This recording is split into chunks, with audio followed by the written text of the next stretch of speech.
भगवान के अभिषेक की विधि को हम शुद्ध उच्चारण और अर्थ के साथ इसे जानने की कोशिश कर रहे हैं कि ये जो भगवान का हम अभिषेक करते हैं वह अभिषेक, उसका उच्चारण और उसमें किस प्रकार के भावों का समावेश किया गया है।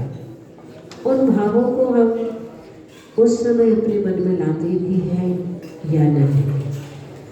ये अभिषेक विधि, जिस विधि के माध्यम से हमारा अभिषेक करना सार्थक होता है, अभिषेक करना हमारा जीवन के लिए फलवती बनता है और अभिषेक की क्रिया गृहस्थों के लिए की गई है। गृहस्थ ही अपने जीवन में इस प्रकार के अपने पापों का जो दिन भर में अर्जन करते हैं, उस पाप को क्षय करने के लिए उन्हीं के पास यह प्रबल समर्थ होता है उस पाप को दूर करने के लिए। तो कल हमने समझा था कर्म प्रबंधन गणैरपिहीनताप्ता ज्ञात्वापि भक्ति वशतः परमाधि देवं कामसूय कलमस गणोन्मथनाय देवो शुद्धोदकैरभि नयाभि महाभिषेक। यहाँ पर कितने भावों को संजो करके श्रावक परमात्मा के अभिषेक करने के लिए उद्यत होता है कि जो ज्ञानावरणादि कर्म बंध रूप बेड़ियों से हम जकड़े हुए हैं, उन कर्मों को दूर करने के लिए, जिन्हें आपने उन कर्मों को दूर कर दिया है, आप उनसे रहित हो गए हैं। श्रेष्ठतम ऐसे देव अरहंत देव को इस प्रकार से ज्ञात्वापि जानकर भी, हे देव, मैं भी अपने स्वीय यानी कि अपने पाप समूह को नष्ट करने के लिए भक्ति वसतः, भक्ति के वशीभूत होता हुआ शुद्धोदकैः, शुद्ध जल से त्वाम आपका महाभिषेकम, अभिषेक करता हूँ। उसके बाद ये जो यहाँ पर बीजाक्षर दिए गए हैं, ये बीजाक्षर लघु शांति धारा के रूप में है। ओम ह्रीम श्रीम क्लीम, इस प्रकार से ये लघु शांति धारा मानी जाती है। और बीजाक्षर का मतलब होता है ये जितने भी अक्षर यहाँ पर दिए हैं बीज रूप होते हैं।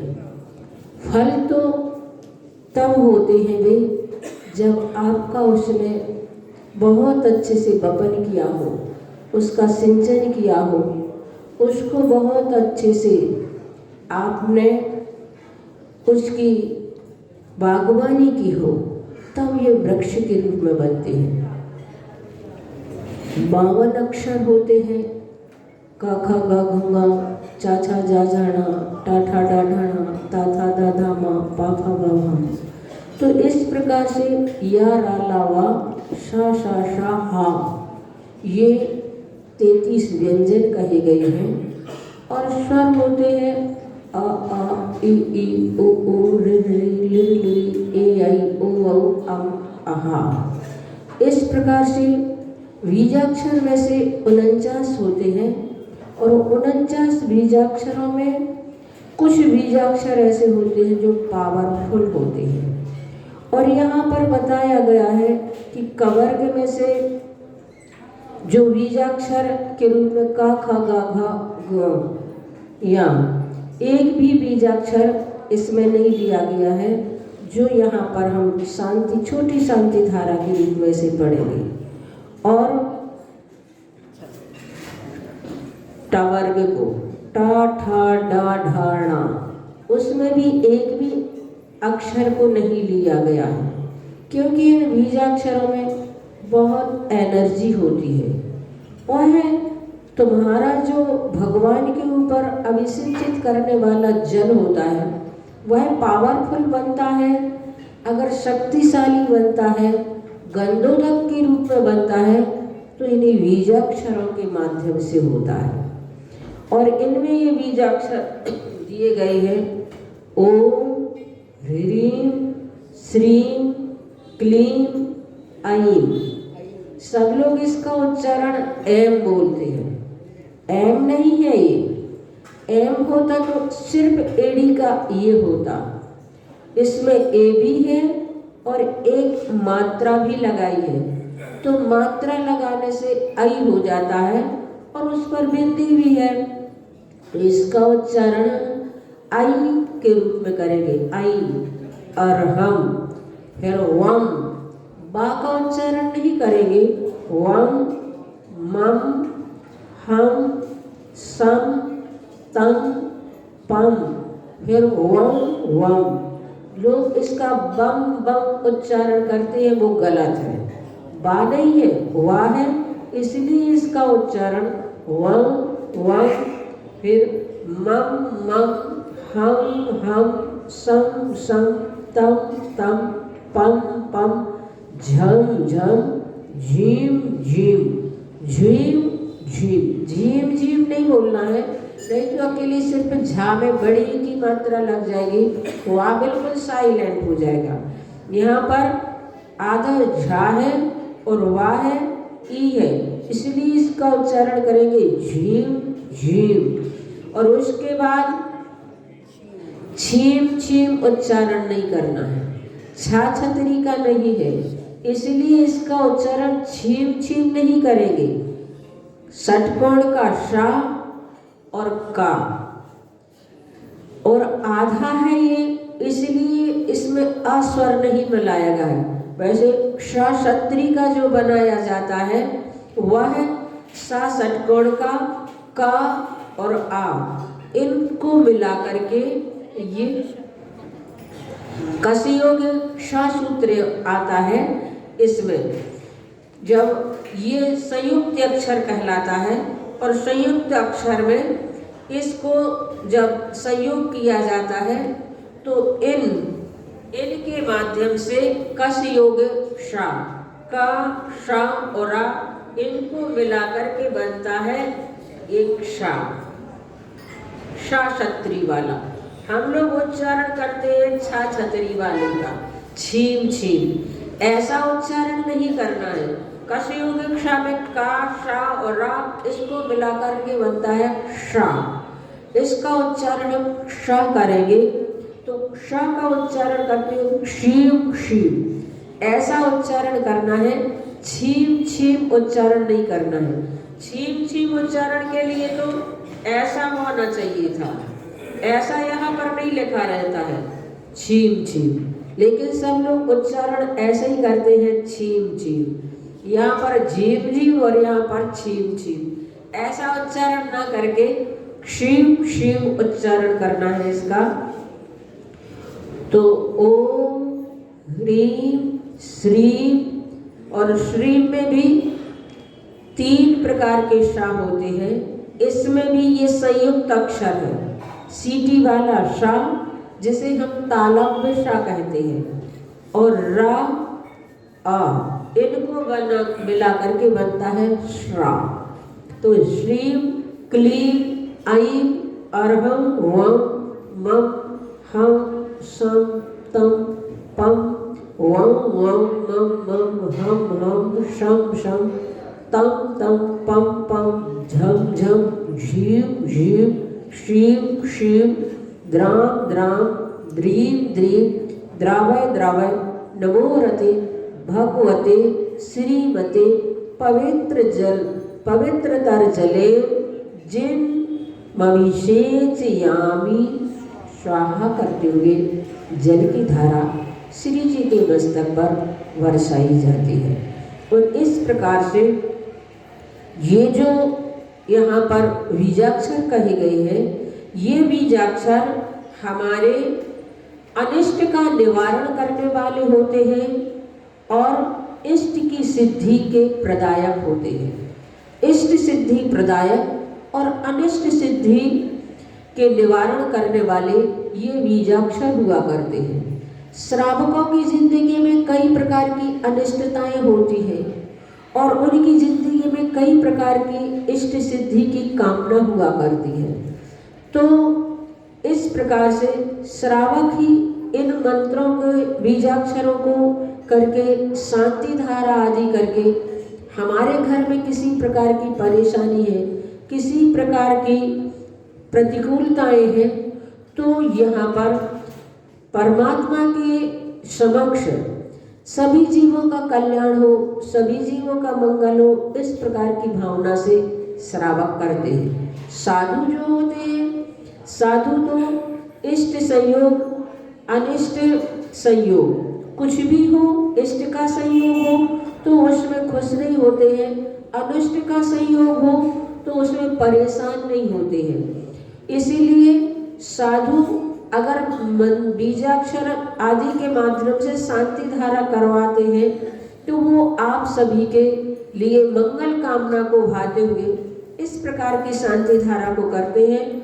और ये अभिषेक की जो विधि यहाँ पर बताई गई है, इसमें लघु शांति धारा के रूप में ये दिए गए हैं। ओम का जो हम उच्चारण करते हैं, ओम बीजाक्षर है और जिस बीजाक्षर में पंच परमेष्टि के वाचक अक्षर उसमें निहित है, सफेद वर्ण में जब हम उस बीजाक्षर को ओम को अपने आज्ञा चक्र पर उसे अपने श्वासों की तूलिका से लिखते हैं और उसको हम जब ओम की ध्वनि का नाद करते हैं और उसमें इस प्रकार की कल्पना करते हैं कि सफेद कलर की ऊर्जा ओम के रूप में हमारे ऊपर बरस रही है। जिस प्रकार की सुबह सुबह कोहरा होता है, उस प्रकार की सफेद कलर की ऊर्जा हमारे ऊपर बरस रही है। हम चारों तरफ से उस ऊर्जा से घिरते चले जा रहे हैं। वह ऊर्जा हमारे लिए शक्ति प्रदान कर रही है। तो इस प्रकार से ओम जो होता है, ओम का उच्चारण ओम बीजाक्षर सुखवाचक कहा गया है। सुखवाचक भी होता है और ओम में प्रणव ध्रुवम, ब्रह्म बीजम और तेजो बीजम इस प्रकार से इसके संकेत होते हैं। ये बीजाक्षर में इस प्रकार से विवरण हमें प्राप्त होता है। उसके बाद ह्रीम का जो हम उच्चारण करते हैं, इसमें 24 तीर्थंकर, आप लोगों ने हस्तिनापुर में देखा होगा, वहां पर ह्रीम मंदिर है और ह्रीम मंदिर में ह्रीम बनाया गया है और उसमें 24 तीर्थंकर विराजित किए गए हैं। तो यह ह्रीम बीजाक्षर कल्याण वाचक है और श्रीम जो होता है एक कीर्तिवाचक होता है, ये बीजाक्षर है। और क्लीम जो है वह कल्याण कारक होता है, कल्याण वाचक, यानी कि हमारे जीवन में कल्याण की भावना को लेकर के, समस्त प्राणियों के प्रति कल्याण की भावना को लेकर के ये बीजाक्षर, इसमें जो इनके स्वरूप बताए गए हैं शांति धारा में, और बताया गया है कि वास्तव में ये बीजाक्षर हमारे लिए किस प्रकार से सुखद अनुभूति करने वाले होते हैं। ओम प्रणव बीज रूप होता है, ह्रीम कल्याण बीज रूप होता है, श्री कीर्ति बीज रूप होता है, क्लीम लक्ष्मी बीज रूप होता है और ऐम जो होता है वाक भव बीज, अर्हम मंगल बीज रूप होता है, वम जो बोलते हैं वह द्रवण बीज, मम सिद्धि बीज रूप, हम गगन बीज रूप, संशोधन बीज रूप, तम कालुष्य नाशक होता है और पम जल बीज रूप होता है। वम वम का जो हम प्रयोग करते हैं वह द्रवण बीज रूप है। मम मम सिद्धिदायक होता है, हम गगन बीज होता है और शम शम पौष्टिक कार्य बीज रूप होता है। क्योंकि इन बीजाक्षरों में 5 प्रकार की शक्तियाँ होती हैं, इनमें स्पर्श रूप रस गंध वर्ण सभी प्रकार की इनमें शक्तियाँ होती हैं। तो इस प्रकार से इन बीजाक्षरों में तम तम कालुष्य नाशक, पम पम जल बीज अक्षर रूप, झम झम शक्ति बीज रूप और क्षीम क्षीम जो होते हैं ये अमृत बीज रूप होते हैं। श्री शिव शिव विषापहार बीज और वास्तव में बीजाक्षरों में जो बीज मंत्र का रूप ले लेते हैं। जब हम भगवान के ऊपर धारा को छोड़ते हैं और इन बीजाक्षरों का उच्चारण करते हैं, तब वह मंत्रित हो जाता है जल, गंधोदक। और आप लोगों ने भी देखा होगा, जो विष की वेदना को दूर करने वाले वैद्य आदि होते हैं, सर्प आदि का जहर जो दूर करते हैं, वो ऐसे ही बीजाक्षरों का प्रयोग करके उस जल को ऐसा मंत्रित कर देते हैं कि जिस व्यक्ति के लिए सर्प ने काटा है, उस जल को, उसकी धारा को उसके सिर पर छोड़ते हैं, तो उसे ऐसा लगता है जैसे हमारे सिर के ऊपर अंगारे बरस रही हो। और मैंने ऐसा देखा है कई बार, जब सर्प का विष दूर करने वाले वैद्य उनके ऊपर, जिसको सर्प ने डस लिया है, उसके ऊपर वो जल छोड़ते थे, तो वो व्यक्ति बिल्कुल छटपटाता था, तड़पता था। तो फिर उससे पूछा जाता था, तुमने इसको क्यों काटा, इसके लिए इस प्रकार से क्यों परेशान कर रहे हो? उस व्यक्ति के शरीर में वह सर्प प्रवेश कर जाता और वो बोलता था। मैंने अपनी आंखों से देखे हैं वो दृश्य। बरसात के दिनों में अधिकांश जो खेत खलिहानों में कृषक लोग काम करते हैं, उन्हें कई बार इस प्रकार की पीड़ा हो जाती, और वो जब झड़वाने के लिए आते थे वैद्य जी के पास, तो मैंने देखा कि उसके ऊपर वह सर्प जैसे आ गया हो, जैसे किसी के ऊपर बाहरी बाधा होती है तो वो बोलते हैं, इसी प्रकार से वो सर्प उसके शरीर में प्रवेश कर जाते और बताते कि इन्होंने हमारे भाई को मारा था, इसलिए मैंने इसे काटा।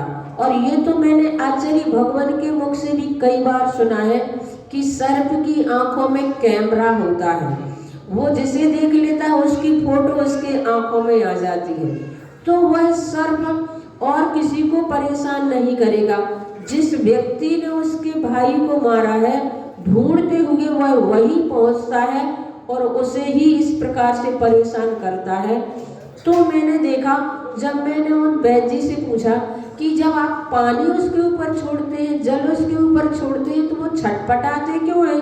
तो उन्होंने बताया, ये मंत्रित जल होता है, और मंत्रित जल को जब हम उसके ऊपर छोड़ते हैं तो उसे लगता है जैसे हमारे ऊपर अंगारे गिरा रहे हो, अंगारे डाल रहे हो, इसलिए वो छटपटाते हैं। तब वो कहते हैं कि तुम इसको छोड़ दो, वो कहते नहीं छोड़ेंगे, हमारे भाई को क्यों मारा।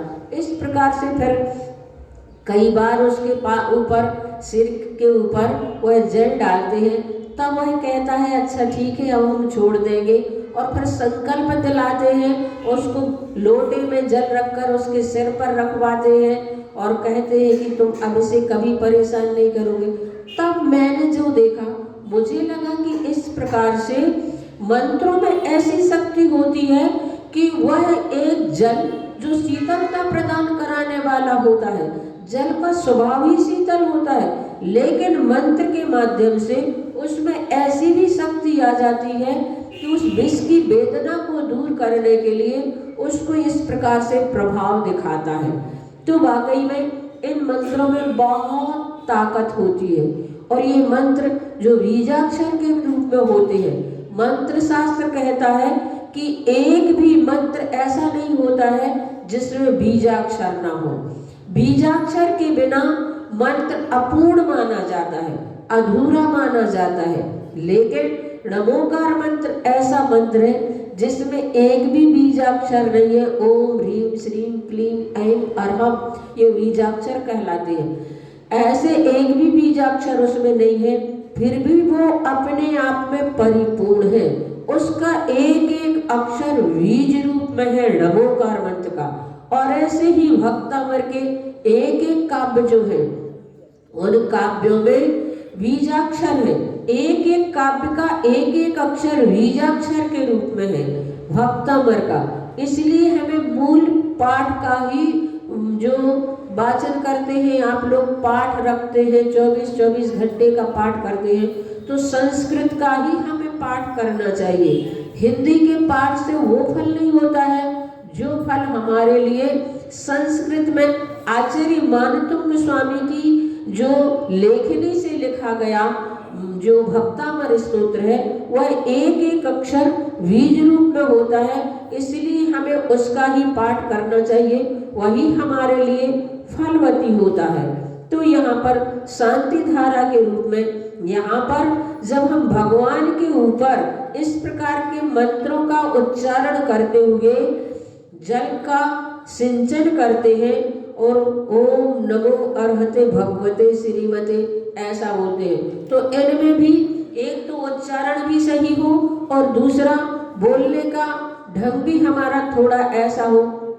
जैसे आप लोग बोलते हैं नमोस्तु नमोस्तु नमोस्तु भगवान, एकदम जोर जोर से इस प्रकार से हम उच्चारण करते हैं, ऐसा न करके बहुत मधुर स्वर में। हमने कल ऊपर पढ़ा था कि जब भगवान का हम गुणगान करते हैं तो बहुत ही मधुर स्वर में भगवान के गुणगान करते हैं। उसी प्रकार जब नमोस्तु बोलते हैं तो नमोस्तु नमोस्तु नमोस्तु ऐसे मधुर कंठ के साथ हम वहाँ पर भगवान को नमस्कार करते हुए पवित्र जल से अभिसिंचयामि, अभिसिंचयामि सिर्फ सिंचयामि नहीं दिया गया है, अभिसिंचयामि, अभी का मतलब होता है चारों तरफ से, पूर्ण रूप से, समग्र रूप से भगवान को हम अभिसिंचित करते हैं।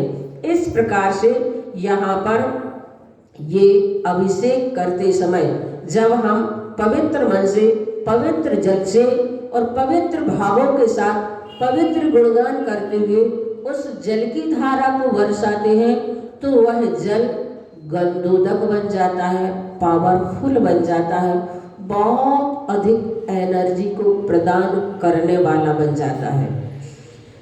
और फिर उसके बाद यहाँ पर हम भावना भाती है तीर्थोत्तम भवई नीरहि क्षीर क्षीर वारिधि रूप कहे स्नप्यामि स्नपयामि सुजन्माप्तान जिनान सर्वार्थ सिद्धिदानम तीर्थोत्तम भवैर्नीरहि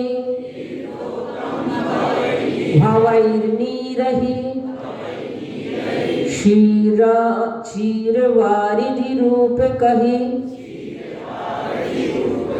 क्षीरवारिधि रूप कहे बड़ा ऊ है राम है रूप कहे स्नपयामि स्नपयामि सुजन्माप्तान जिनान सर्वार्थ सिद्धिदान। हाँ सभी लोग एक साथ बोलेंगे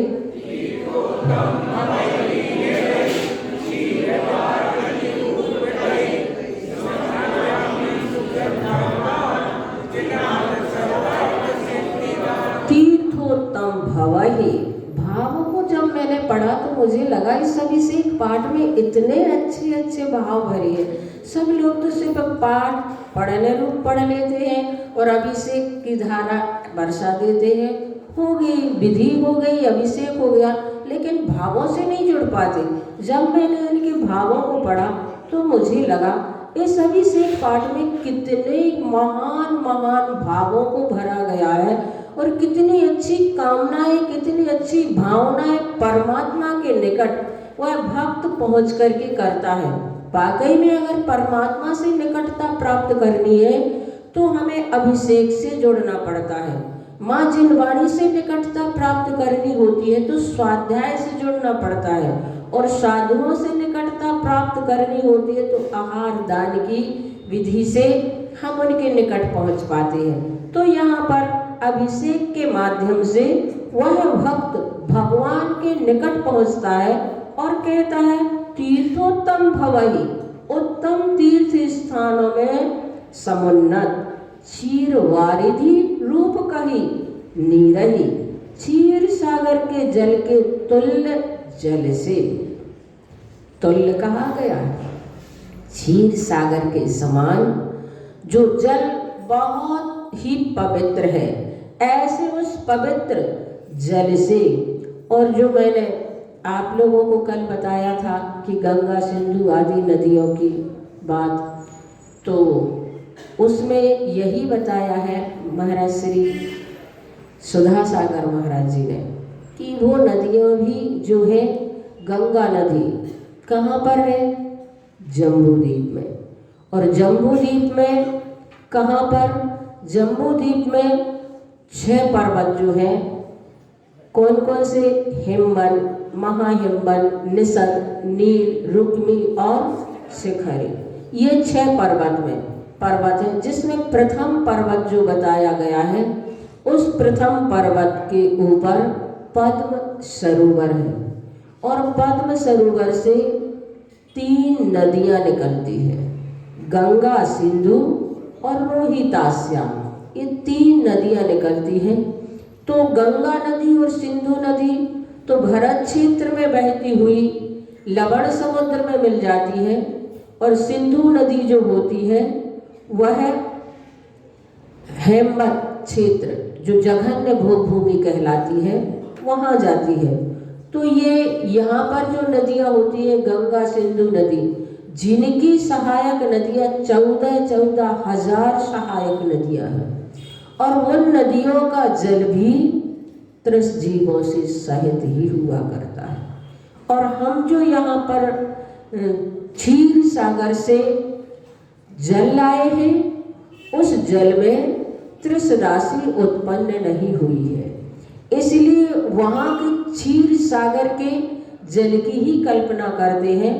और उसको जल बनाते समय श्री तीर्थ कृत स्नपने वर्य विधौ सुरेंद्रा, इस मंत्र को पढ़ते हुए उस जल को हम उस रूप बनाते हैं, क्षीर सागर का जल बनाते हैं। इस प्रकार से मुनि श्री प्रमाण सुधा सागर महाराज जी ने ब्यावर में जब उनका चातुर्मास हुआ था, उस समय उन्होंने अभिषेक क्रिया की विधि को बताया था।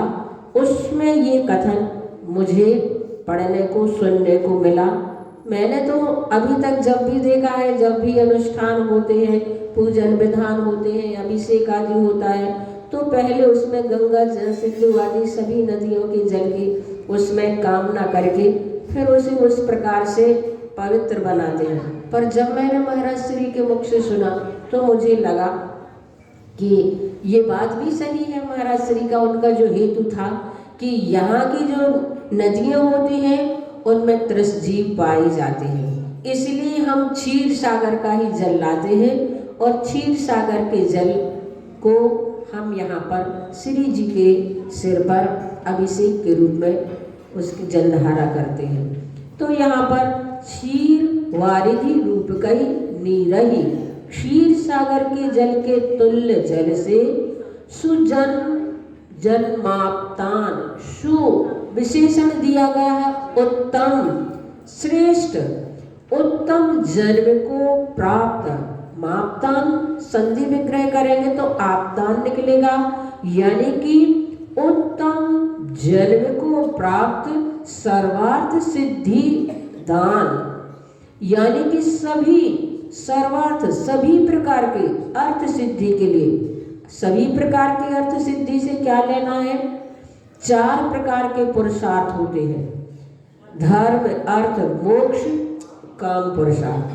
सभी चारों पुरुषार्थ की सिद्धि को देने वाले जिनान जिनेन्द्र भगवंतों का मैं स्नप्यामी अभिषेक करता हूँ। भगवान का अभिषेक हमारे लिए पाप कर्म के नाश में कारण बनता है, जिसके कारण से हमारी जिंदगी में जो प्रतिकूलताएं होती हैं वो प्रतिकूलताएं छीन होकर के सुखद शांति का भाव प्रादान प्राप्त होता है, और उसके माध्यम से हमारी जिंदगी में हमें जो सिद्धि को, सर्वार्थ सिद्धि यानी चारों पुरुषार्थ है। चार पुरुषार्थ कौन कहलाते हैं? कौन कौन से हैं चार पुरुषार्थ? धर्म, अर्थ, काम और मोक्ष।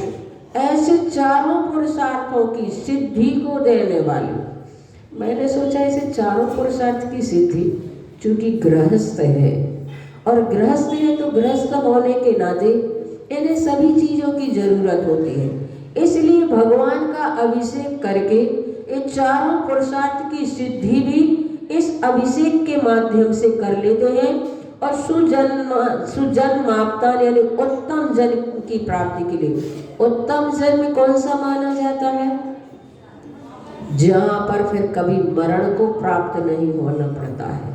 ऐसे जन्म की भी कामना कर सकते हैं जैसे सिद्ध भगवान एक बार सिद्धालय में प्राप्त पहुंच गए तो लौट करके यहाँ पर नहीं आते हैं। और उत्तम जन्म की प्राप्ति का मतलब होता है ऐसे कुल में हम जन्मे जहाँ हमें सुबह से भगवान का दर्शन हो, भगवान की हम पूजन कर सके, भगवान का हम अभिषेक कर सके। उस जन्म के लिए सुजन्म कहा गया है, तो सुजन्म प्राप्तान यानी उत्तम जन्म को प्राप्त, उत्तम जन्म को प्राप्त, फिर सर्वार्थ सिद्धिदान यानी ये इसका विशेषण है और वह विशेष है। ऐसे सभी चारों पुरुषार्थों की सिद्धि को देने वाले जिनेंद्र भगवंतों का मैं स्नपन यामी यानी कि अभिषेक करता हूँ। ऐसी भावना को लेकर के भगवान के अभिषेक करने के लिए वह भक्त उद्यत होता है। फिर ओम ह्रीं श्री विश्वादि वीरांतान जलेन स्नपनयामीति ऐसा करते हुए जल की धारा भगवान के सिर पर बरसाते हैं। फिर उसके बाद कल हम समझेंगे कि यह अभिषेक विधि और किस प्रकार से होती है।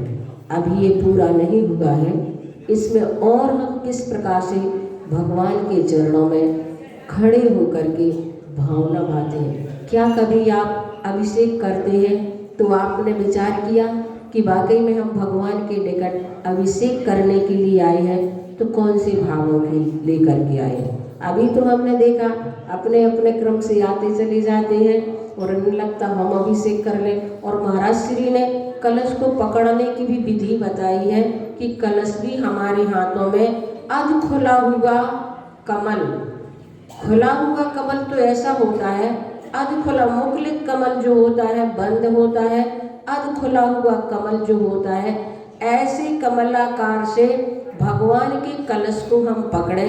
हमारी हाथों की अंगुलियां कलश से ऊपर नहीं होनी चाहिए। भगवान वो जो कलश का जो शेप है वह हमारे हाथों के भीतर होना चाहिए और उसके माध्यम से फिर वैसे कलश को पकड़ करके फिर हम भगवान का अभिषेक करें। और वाकई में जब विधि के अनुसार हम कोई कार्य करते हैं तो भावों में बहुत विशुद्धि होती है। विधि के अनुसार कोई कार्य करते हैं तो उस समय हम भावों से भी जुड़ते हैं और वह क्रिया हमारे लिए फलदायी भी बनती है। तो इस प्रकार से अभिषेक की विधि अभी तो आप लोग करते थे तो बस सिर्फ देखने का होता था, लेकिन इसमें लगा कि किसने अच्छे अच्छे भाव आचार्य माघनंदी स्वामी ने, आचार्य माघनंदी स्वामी कृत जो अभिषेक पाठ है सबसे प्राचीन पाठ माना जाता है और उन्होंने इसमें जो बीजाक्षर लिए हैं वे बीजाक्षर हमारे बहुत सारे अनिष्ट का निवारण करने वाले और इष्ट सिद्धि की प्राप्ति के स्वरूप उसमें वो बीजाक्षर दिए गए हैं, जिसमें कवर्ग और टवर्ग का तो कहीं प्रयोग ही नहीं किया गया है। बीजाक्षरों के बारे में मैंने पढ़ा, एक हीलिंग पुस्तक भी आई है, भक्तमार्ग की हीलिंग जो होती है, नमोकार मंत्र संबंधी हीलिंग होती है, उसमें किस प्रकार से हम अपने आप में एनर्जी प्राप्त कर सकते हैं, किस प्रकार से हम अपने आप में ऊर्जा प्राप्त कर सकते हैं उन बीजाक्षरों के माध्यम से। जब उन्हें हम पढ़ते हैं तो लगता है कि वास्तव में इन बीजाक्षरों में कितनी शक्ति होती है। ये जो बीजाक्षर होते हैं वे ये बीजाक्षर हमारी आत्मशक्ति को और देवताओं को वो उनकी शक्ति को जागृत करने वाली ये शक्तियां हुआ करती हैं। इसलिए इन बीजाक्षरों के माध्यम से देवताओं तक में खलबली मच जाती है। एक बार किसी ने पूछा था कि जब हम नमोकार मंत्र कोई भी मंत्र पढ़ते हैं तो उस मंत्र के जो अधिष्ठात्री देव देवी आदि होते हैं वो कैसे आ जाते हैं। यहाँ हमने मंत्र जाप किया ओम ह्रीं अर्हं श्री पार्श्वनाथ जिनेन्द्राय नमः, और वहाँ आप लोगों ने प्रथमान योग में कई बार ऐसा सुना होगा, पढ़ा होगा कि जैसे ही वहाँ पर जाप किया गया और उस मंत्र के अधिष्ठात्री देव देवियाँ जो होते हैं वहाँ पर उपस्थित हो जाते हैं। उस भक्त का उपसर्ग दूर करने के लिए, उसके पास कोई संकट है उसे दूर करने के लिए, तो वो तो मन में मंत्र जाप कर रहा है, उसे कैसे मालूम कि हमारे भक्त के ऊपर, भगवान के भक्त के ऊपर कोई संकट है। मेरे मन में ये प्रश्न रहता था, देवों को मन पर्याय ज्ञान तो रहता नहीं है, देवों को तो अवधि ज्ञान रहता है, और अवधि ज्ञान रहता है तो यहाँ हम मंत्र जाप कर रहे हैं और वहाँ देवों को कैसे पता चल गया कि भगवान के जो भक्त हैं उन पर कोई कष्ट है।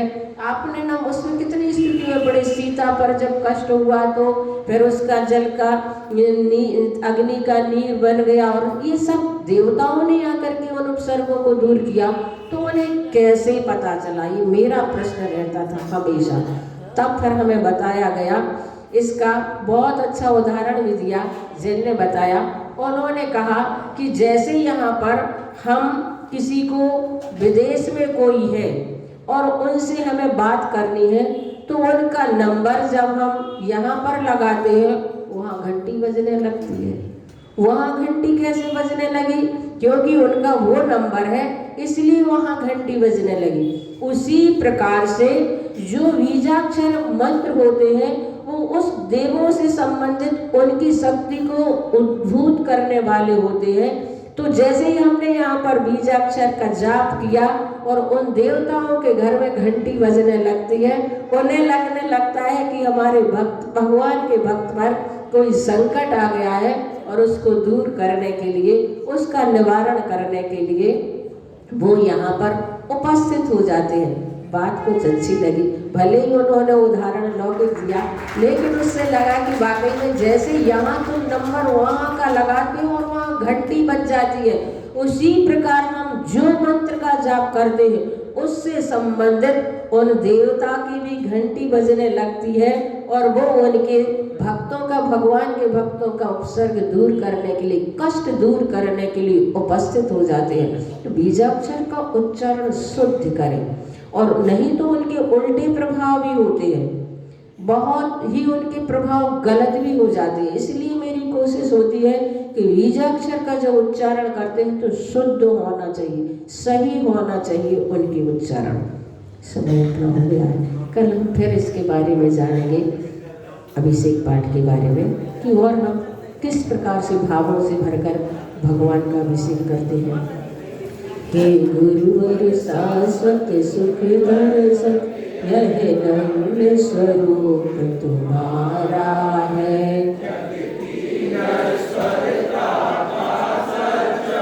दिग दर्शन